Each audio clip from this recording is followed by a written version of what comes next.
Actually मेरी बेटी बॉम्बे से आई हुई है, तो उसने कुछ ज्वेलरी की आवश्यकता थी। बोले पापा लॉकर ऑपरेट करना है।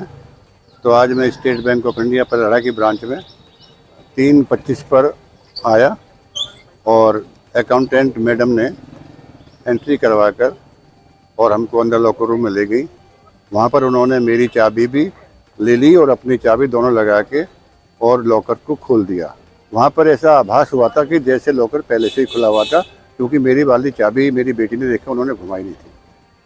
फिर वो चली गई अपनी चाबी निकाल के, मास्टर की जो होती है बैंक वालों की। फिर इसके बाद हमने लॉकर का दरवाज़ा हटाया और वहाँ पर देखा तो पूरा लॉकर खाली था, उसमें कुछ भी नहीं था।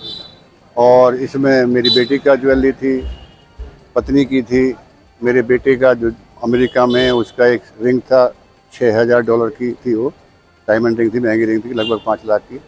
और मेरी भी एक अंगूठी थी, एक छोटी सी मेरा वो था चेन, और एक मेरा 250 ग्राम का चांदी का एक मोनूमेंट की तरह से था, जो स्टेट बैंक ने 25 साल की नौकरी पूरी करने पर मुझको दिया था।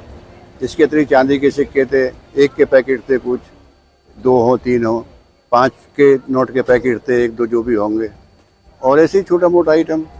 और मैं समझता हूँ कुल मिलाकर के 15-20 लाख के बीच का ये टोटल आइटम होना चाहिए। 20 भी हो सकता है, 22 भी हो सकता है। काफ़ी बड़ा नुकसान है।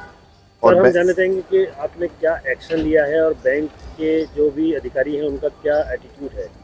बैंक के अधिकारियों का एटीट्यूड तो बड़ा एक तरह से अनकोऑपरेटिव कहेंगे शुरू में। तो फिर जब वहाँ पर मीडिया पहुँच गया, थोड़ा सा पुलिस वाले आ गए, तो उनका एटीट्यूड थोड़ा ठीक हुआ।